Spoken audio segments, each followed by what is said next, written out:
संवत्सरेण ममृतग् स्वस्ति हिरण्यरूपस्यरण्यपाणपात्वेदो हिरण्यवर्णः हिरण्ययात्पर्योने निषद्या।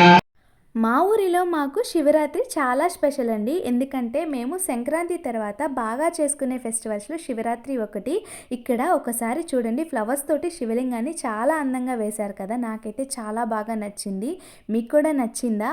బయట నుంచి అయితే ఇలాగ సింపుల్గా డెకరేషన్ అయితే ఇలా ఉందన్నమాట టెంపుల్లో. నేను ఈ క్లిప్స్ని ఆఫ్టర్నూన్ టైంలో అయితే తీశాను. ఆ టైంకి భక్తులందరూ వచ్చి పూజలు కంప్లీట్ చేసుకొని అయితే వెళ్ళిపోయారు. సో ఇక్కడ చూడండి, శివయ్య అండ్ అమ్మవారి రూపాన్ని చూడడానికి రెండు కళ్ళు సరిపోలేదు. డెకరేషన్ సింపుల్గా చేసినా కూడా చాలా అందంగా బాగుంది కదా. సో రెండు కళ్ళు సరిపోలేదండి అమ్మవారిని శివయ్యని చూడడానికి. మీకు ఎలా అనిపించిందో కూడా ఒక్కసారి కమెంట్ చేయండి. బయట నుంచి టెంపుల్ ఓవర్ వ్యూ అయితే ఇలా ఉంది. ధ్వజస్తంభం దగ్గర కూడా అందరూ పూజలు అయితే చేసేసుకొని వెళ్ళారనమాట. నెక్స్ట్ అయితే అన్నప్రసాద కార్యక్రమం కూడా జరిగింది. అందరూ భోజనాలు అయితే చేస్తూ ఉన్నారు. ఇది శివరాత్రి రోజు ఆఫ్టర్నూను. సో అందరూ భోజనాలు అయితే చేసేస్తున్నారు ఇక్కడ. నెక్స్ట్ అయితే శివరాత్రి రోజు నైట్ కళ్యాణం జరిపిస్తారు. శివపార్వతుల కళ్యాణం కోసం అయితే మేమంతా అయితే టెంపుల్కి అయితే వెళ్ళిపోతున్నాము. గుడి స్టార్టింగ్లో విఘ్నేశ్వరునికి దండం పెట్టేసుకొని కళ్యాణ వేదిక దగ్గరికి అయితే వెళ్ళిపోయాము. మేము వెళ్ళేసరికి భక్తులు ఎవరు ఇంకా రాలేదు. ఈ లోపల పూజారీలు అక్కడ కళ్యాణం కోసం మొత్తం సిద్ధం చేస్తూ ఉన్నారు. అంతేకాకుండా పీటల మీద కూర్చునే దంపతులందరూ ఈ లోపల రెడీ అయ్యి వచ్చేసారు. కళ్యాణం జరిపించేదానికంటే ముందు పూజారి కథ అయితే స్టార్ట్ చేసేసాడు. నేను ఇక్కడ కళ్యాణం జరిగేటప్పుడు కొన్ని క్లిప్స్ని అయితే తీసానన్నమాట. అవి ఇక్కడ యాడ్ చేస్తున్నాను. మీరు కూడా చూసి ఆనందించేసేయండి. మా ఊరిలో శివరాత్రి అంటే టోటల్ 3 days అయితే చేస్తారు. సాటర్డే, సండే, మండే చేశారు. ఈసారి సాటర్డే శని త్రయోదశి రావడం విశేషం. ఆ రోజు మార్నింగ్ స్వామివారికి అభిషేకం చేసి శనిగ్రహాల పూజ కూడా చేశారు. నెక్స్ట్ అయితే పుట్టమన్ను తెచ్చి కొన్ని కార్యక్రమాలు అయితే నిర్వహించారు. నైట్ కోలాటం కూడా వేసి అన్నదాన కార్యక్రమం అయితే చేశారు. నెక్స్ట్ శివరాత్రి రోజు మార్నింగ్ అభిషేకాలు చేసి కుంకుమ పూజలు, హోమాలు కూడా జరిగాయి. మధ్యాహ్నము నైటు అన్నదాన కార్యక్రమాలు కూడా జరిగాయి. నైట్ కోలాటం వేసి నైట్ జాగారం చేసే వాళ్ళంతా కూడా కళ్యాణం జరిగిన తర్వాత కోలాటం చూస్తూ అయితే జాగారం చేశారు. జాగారం చేసిన వాళ్ళకి రుద్రాక్షలకు కూడా ఇవ్వబడ్డాయి. మీరు ఇక్కడ స్వామివారి కళ్యాణాన్ని చూస్తూ కనులారా ఆనందించండి. అంతేకాకుండా స్వామివారు నెక్స్ట్ డే మార్నింగ్ మాకైతే ఊరేగింపు కూడా వస్తారు. నేను ఆ క్లిప్స్ కూడా ఇక్కడైతే యాడ్ చేస్తున్నాను. దానికంటే ముందు స్వామివారి కళ్యాణాన్ని మీరు చూస్తున్నారా? చూస్తే అయితే ఆనందించింది. మీరు నా సబ్స్క్రైబర్స్ చూస్తున్న వాళ్ళైతే నేను ఆ రోజు లైవ్ కూడా పెట్టాను. కానీ సిగ్నల్ సరిగా లేకైతే నేనైతే సరిగా అయితే లైవ్ని కండక్ట్ చేయలేకపోయాను. సో ఇక్కడ అందుకని మెయిన్ క్లిప్స్ అయితే ఇక్కడ యాడ్ చేసేస్తున్నాను. మీరు కూడా చూసేసేయండి.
చక్కగా మాంగళ్యసూత్ర సమర్పణ అయిన తర్వాత స్వామివారికి అక్షరారోపణ కార్యక్రమాన్ని మనం నిర్వహించుకోవడం జరుగుతుంది.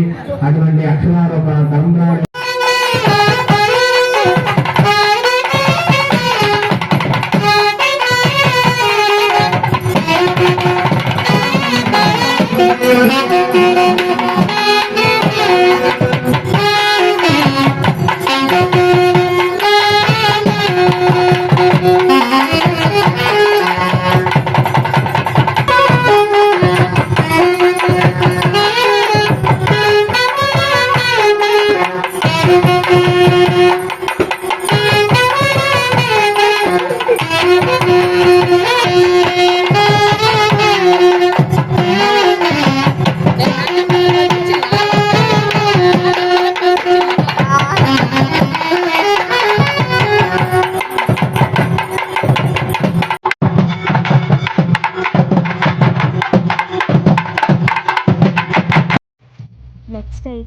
కళ్యాణం అయిపోయిన తర్వాత గుడిలో అన్నదాన కార్యక్రమాలు జరుగుతాయి. నెక్స్ట్ అయితే కోలాటం వేశారు గుడిలో.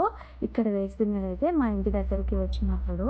సో అక్కడ వేసేసిన తర్వాత దేవుడు ఊరేగింపుకి మొదలైనప్పుడు కోలాటం వేసుకుంటూ అయితే దేవుడిని ఊరేగింపుకైతే తీసుకుని వస్తారు. మా ఇంటి దగ్గరికి దేవుడు ఊరేగింపుకి వచ్చేసరికి అయితే 3 o'clock అవుతుంది. ఇక్కడ ప్లేస్ ఎక్కువ లేనందువలన వాళ్ళు కొంచెం క్లమ్జీగా అయితే వేస్తూ ఉన్నారు. సో ఇక్కడ అమ్మవారి టెంపుల్ ఉంది కాబట్టి ఇక్కడ అమ్మవారి పాటను అయితే పెట్టుకొని కోలాటం అయితే వేస్తున్నారు. మీరు కూడా చూసేసేయండి. అంతేకాకుండా మా నేహ పాప కూడా ఆ టైంలో లేచి మరి కోలాటం అయితే చేస్తూ ఉందన్నమాట. ఇక్కడ మధ్యలో అది కూడా మీకు కనిపిస్తుంది. మీకు కనుక కనిపించినట్లయితే ఖచ్చితంగా కామెంట్ చేయండి.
ఇక్కడ శివపార్వతులు కళ్యాణం జరిగిన తర్వాత ఊరేగింపుకి వస్తారు. ఊరేగింపుకి వచ్చినప్పుడు అందరూ కాయకర్పూరం ఇచ్చి దండం పెట్టుకుంటారు. ఇక్కడ అందరూ కాయకర్పూరం ఇస్తున్నారు. మీరు కూడా చూసేసేయండి.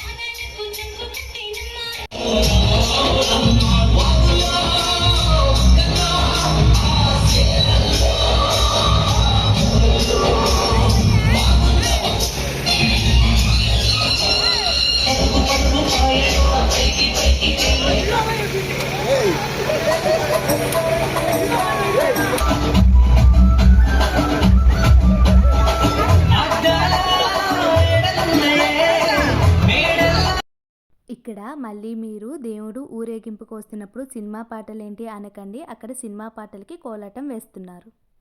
అంటే ఓన్లీ దేవుడి పాటలే కాకుండా సినిమా పాటలతో కూడా కోలాటం వేస్తూ ఉంటారు కదా. అలాగా ఇక్కడ కొన్ని దేవుడి పాటలతో సినిమా పాటలతోటి రెండింటికి అయితే కోలాటం వేస్తున్నారు. ఆ టైంలో కూడా ఇంతమంది జనాలు ఉన్నారు అంటే సో కోలాటమే కారణం అన్నమాట. దేవుడితో పాటు ఇంతమంది జనాలు ఉంటూ కోలాటాన్ని ఎంజాయ్ చేస్తూ చూస్తున్నారు. నేనైతే నైట్ అయితే టెంపుల్ దగ్గర వెళ్ళాను. ఇక్కడైతే చూస్తున్నాను. చూసారా, శివపార్వతులు ఊరేగింపు ముగించుకొని వచ్చేసరికి అయితే బాగా తెల్లారిపోయింది. అంటే నేను నైట్ 3 o'clock అప్పుడు మా ఇంటి దగ్గరికి ఊరేగింపుకి వచ్చారు అని చెప్పాను కదా. సో ఊరంతా తిరుక్కొని మళ్ళీ మా ఇంటి పక్కన రోడ్డు ఉంటుంది. ఆ సైడ్ నుంచి మళ్ళీ శివాలయంకి అయితే స్వామివారు వెళ్ళిపోతారు. ఇక్కడ మా ఇంటి పక్కనే రోడ్డు అవ్వడంతో నేనైతే ఇక్కడికి వచ్చి అయితే మళ్ళీ అయితే చూస్తున్నాను. ఆ టైంలో అయితే నేను ఈ క్లిప్ని అయితే తీసాను అనమాట. నెక్స్ట్ అయితే పక్కన ఇంకొక 2 ఇళ్ళు ఉంటాయి. వాళ్ళు కూడా కాయకర్పూరం ఇచ్చేసి స్వామివారి ఆశీర్వాదం అయితే తీసేసుకుంటారు. నెక్స్ట్ అయితే టెంపుల్ దగ్గర అయితే పెట్టేస్తారనమాట విగ్రహాలని. ఇది అయితే డే 3 అండి. తెప్పోత్సవం చేస్తారు ఎవ్రీ ఇయర్. అంటే మండే రోజు నైట్ అయితే చేశారు. ఎవ్రీ ఇయర్ చాలా గ్రాండ్గా అయితే చేస్తారు తెప్పోత్సవంని. మాకు 3 daysలో కూడా తెప్పోత్సవం అంటే చాలా ఇష్టము. అంత బాగా చేస్తారు. అంతేకాకుండా మా చుట్టుపక్కల ఊర్లు వాళ్ళు అందరూ వచ్చి అయితే దీన్ని చూస్తారనమాట. అందుకే ఆ రోజు కూడా అన్నదాన కార్యక్రమాలు అయితే జరుగుతాయి. అంటే 3 రోజులు కూడా మా ఊర్లో అన్నదాన కార్యక్రమాలు అయితే జరుగుతాయి. పక్క ఊర్ల నుంచి భక్తులు కూడా వస్తూనే ఉంటారు. కాబట్టి ఏ ఒక్కరికి ఏ లోటు లేకుండా అయితే అన్నదాన కార్యక్రమాలు, పూజలు అన్నీ అయితే సవ్యంగా అయితే ఈ సంవత్సరం కూడా జరిగిపోయాయి. అంతేకాకుండా క్రాకర్స్ కూడా చాలా బాగా కాల్చేశారు. ఈ తెప్పోత్సవంని మీరు కూడా చూడాలని కొంచెం అయితే క్లిప్లా అయితే తీసి అయితే యాడ్ చేస్తున్నాను. మీరు కూడా చూసేసి ఆనందించండి.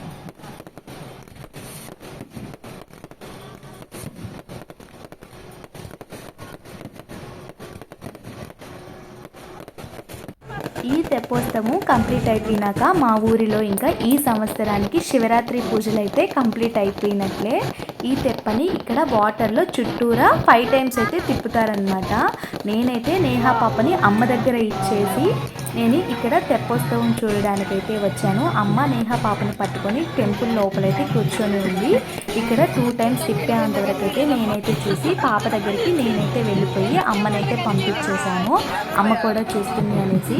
ఇక్కడ జనము ఒక 50% మాత్రమే ఉన్నారు. నేనైతే జనాన్ని అయితే కంప్లీట్గా అయితే చూపించట్లేదు. సైడ్కి అయితే చాలామంది ఉన్నారనమాట. ఇక్కడ 50% ఉన్నారు. మిగతా 50% ఇక్కడ చూసుకుంటూ పక్కనే అన్నదాన కార్యక్రమం జరుగుతుంది అని చెప్పాను కదా, అక్కడ భోజనాలు చేసుకుంటూ ఉన్నారు. ఇది కంప్లీట్ అయిపోయిన తర్వాత ఇంకా అందరూ భోజనాలు చేసుకొని అయితే వెళ్ళిపోతారు. అంతేకాకుండా ఆ రోజు నైటు డ్యాన్స్ ప్రోగ్రామ్ కూడా పెట్టారనమాట. కానీ నేనైతే వెళ్ళలేదు. నేహా పాపను తీసుకొని భోజనం చేసుకొని అయితే ఇంటికైతే వెళ్ళిపోయాను. నా ద్వారా మీరు కూడా మా ఊర్లో జరిగిన శివరాత్రి సంబరాన్ని చూసి ఎంజాయ్ చేశారని నేనైతే అనుకుంటున్నాను. మీరు కూడా ఖచ్చితంగా చూసి మా ఊరి చుట్టుపక్కల ఉన్న ఊర్ల వాళ్ళైతే నెక్స్ట్ ఇయర్ అయితే అందరూ అయితే మా ఊరి శివరాత్రి సంబరాలు చూడడానికి అయితే మీరు కూడా వచ్చేసేయండి. నా వీడియోస్ కనుక మీకు నచ్చినట్లయితే ఖచ్చితంగా లైక్ చేసి సబ్స్క్రైబ్ చేసి షేర్ అయితే చేయండి. Thank you for watching my video.